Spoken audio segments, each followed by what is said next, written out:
Toujours aux côtés des éleveurs, Néolait, partenaire du concours Primolstein Terrali 2009.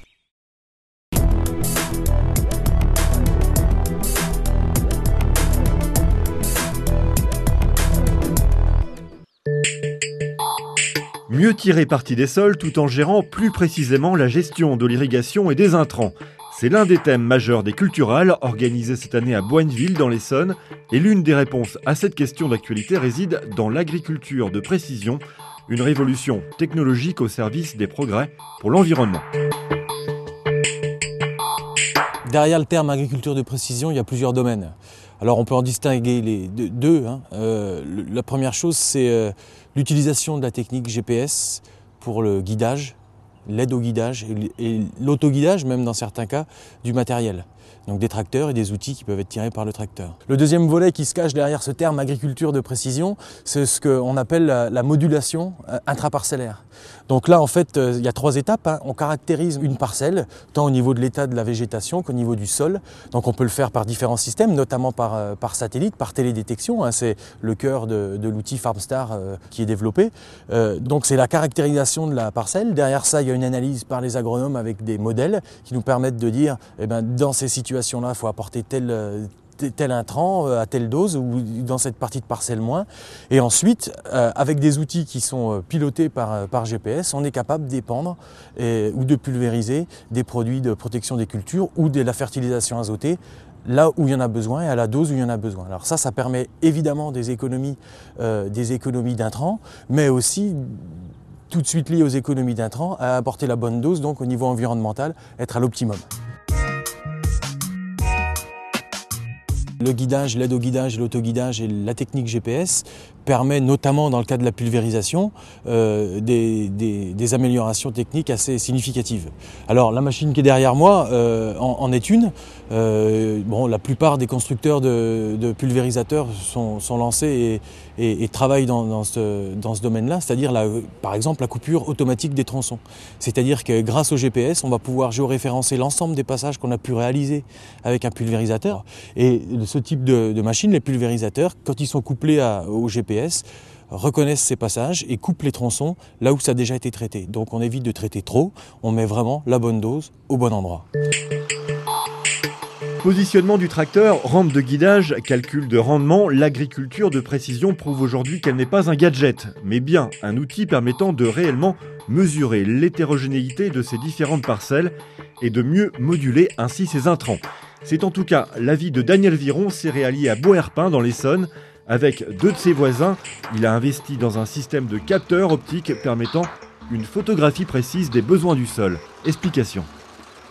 C'est de l'électronique embarquée, donc il y a des petites caméras, donc je ne suis pas trop techniquement dans le détail, mais des petites caméras qui filment, qui analysent la chlorophylle du blé, de la feuille du blé, et qui retransmet des informations à l'ordinateur qui, lui, exporte ces informations-là sur l'ordinateur de l'épandeur d'engrais, qui lui après régule.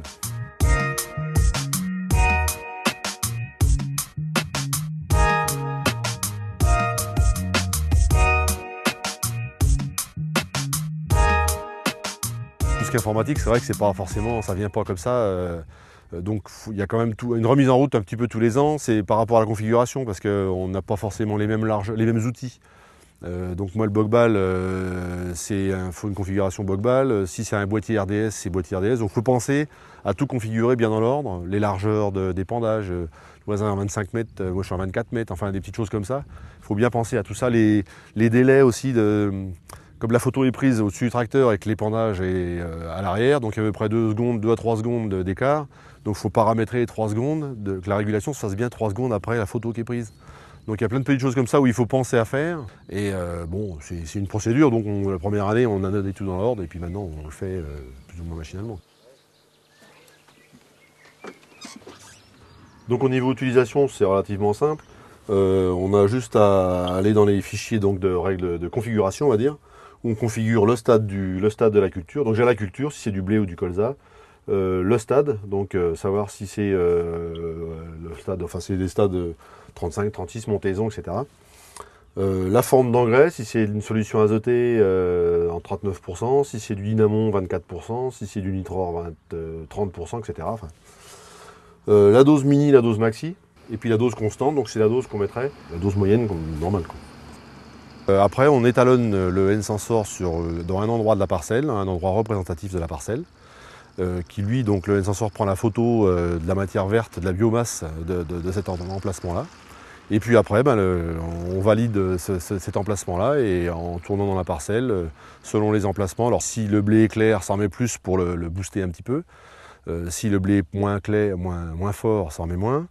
Et puis le dernier rapport, donc l'apport protéine, c'est l'inverse. Plus le blé est fort, moins ça met d'engrais, et moins le blé est fort, moins ça en met pour compenser, quoi. Il n'y a pas une grosse économie au niveau global d'apport d'engrais, mais c'est nettement beaucoup mieux réparti, quoi, on va dire. Il y a des conséquences au niveau des rendements, parce qu'on lisse les rendements dans les endroits où c'est moins bon. Et aussi par rapport aux protéines, où là vraiment on lisse vraiment les protéines. On n'a jamais des pointes de protéines élevées ou des chutes de protéines. On a des protéines à 11,5, c'est un plus. Alors pour la gestion économique, on va dire, et surtout aussi la gestion environnementale, qui est de plus en plus importante et qui nous touche quand même de plus en plus. Et avec ces outils-là, on peut vraiment intervenir dans un cadre plus précis, on va dire. Et demain, puisqu'on est déjà aujourd'hui, que sera l'agriculture de précision ?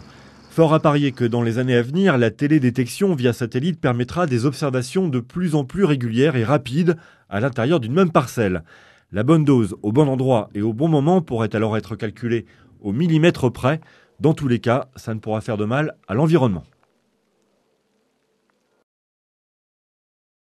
Faites-vous plaisir avec LTA et AgriSalon, gagnez un week-end pour 2 personnes en relais et château. Pour participer, inscrivez-vous sur notre site ou directement sur notre stand durant les Terralies à Saint-Brieuc ou les Culturales à Boigneville. Retrouvez en images les plus grands salons professionnels. Innovation, tendance, marché. C'est tout vu sur la télé agricole.